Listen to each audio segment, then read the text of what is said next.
way to regain trust in our government is to provide truth, transparency, and prosecutions for the American people to move on regarding all the equal justice under the law when we look at the White House, or regarding the intelligence communities, the FBI and the DOJ, the Senate, Congress, regarding Five Eye, just our government in general. The majority of the American people need to see the truth, transparency, and prosecutions of all of those who knowingly took part in this illegal, manufactured effort, an attempted coup to take down a duly elected President of the United States of America.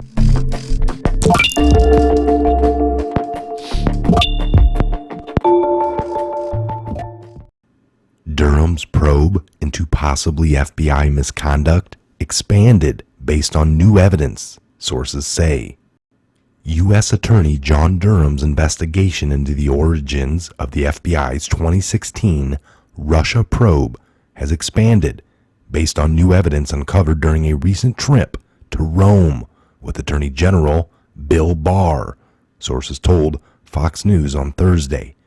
The sources also said Durham was very interested to be questioned and get in the hot seat former Director of National Intelligence James Clapper and former CIA Director John Brennan, an anti-Trump critic who recently dismissed the whole idea.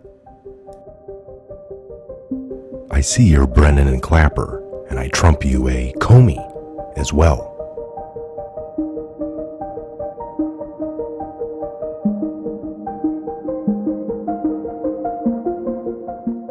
Intelligence. James Clapper is one of them. As you know, the president now has sitting members of this government. You have the Attorney General traveling the world now, meeting with U.S. intelligence partners, trying to find out, in his view, whether they participated in some sort of Obama administration-led effort to undermine President Trump in the last election here. You also know that John Durham, who is a former prosecutor, senior Justice Department official, he's pursuing his own investigation on the origins of that probe. Are you concerned that Barr's or Durham's investigation will find wrongdoing and seek to punish former intelligence officials? Well, I don't know. I don't think there was any wrongdoing. I think at the time all of us were trying to navigate a very, very difficult, politically fraught, highly charged situation. I know for my part, my main concern was the Russians and the threat posed by the Russians to our very political fabric. And the message I'm getting from all this is, apparently what we were supposed to have done was to ignore the Russian interference, ignore the Russian meddling and the threat that it poses to us. And oh, by the way, blown off what the then Commander-in-Chief, President Obama, told us to do, which was to assemble all the reporting that we could, that we had available to us, and put it in one report that the President could pass on to the Congress and to the next administration. And while we're at it, declassify as much as we possibly could to make it public, and that's what we did. It's kind of disconcerting now to be investigated for having done our duty and done what we were told to do by the president. Fair enough, and as you know, we're just a little more than a year away. President Obama, we might not have done the intelligence community assessment that we did, that set off a whole sequence of events which are still unfolding today, notably Special Counsel Mueller's investigation.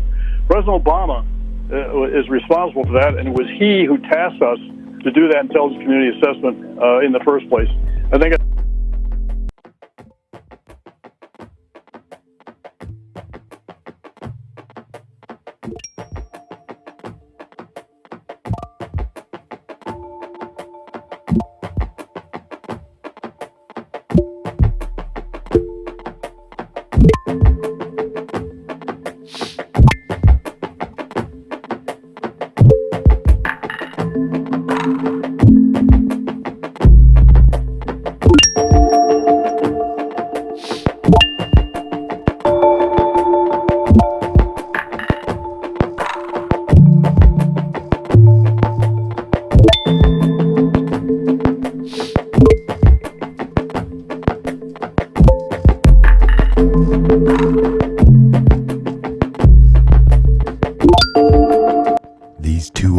administration holdovers were at the helm when the unverified and largely discredited Steele dossier, written by a British ex-spy, Christopher Steele, who just gave 11th hour testimony in late June. This was what the holdup was on the Durham investigation wrapping up, which led to them going to Rome, and possibly Durham and Barr met up in Rome as they crossed paths in their investigations. Hillary Clinton's campaign in the Democratic National Committee was used to justify a secret surveillance warrant against former Trump advisor Carter Page. In Italy, Barr reportedly told the embassy officials he needed a conference room to meet with high-level Italian security agents, basically their intelligence officers. He needed this room to be sure that no one, and I mean no one, was listening in. A source in the Italian Ministry of Justice told the Daily Beast earlier this month that Barr and Durham were played a tape deposition made by Joseph Misford, the professor who allegedly told ex-Trump aide George Papadopoulos that the Russians had dirt on Hillary Clinton. Misford reportedly was explaining to authorities in the deposition why people would want to harm him and why he needed police protection. Papadopoulos has suggested he was connected with Misford as part of a setup orchestrated by none other than the intelligence agencies. I'm going to keep following along with this story. Again, I'm Michael. This is a Patriot Hour. God bless, Godspeed to each and every one of you. Where we go one, we go all. Have a great evening. Make sure you're subscribed, leave a comment down below, and take a look in the description box. Thank you.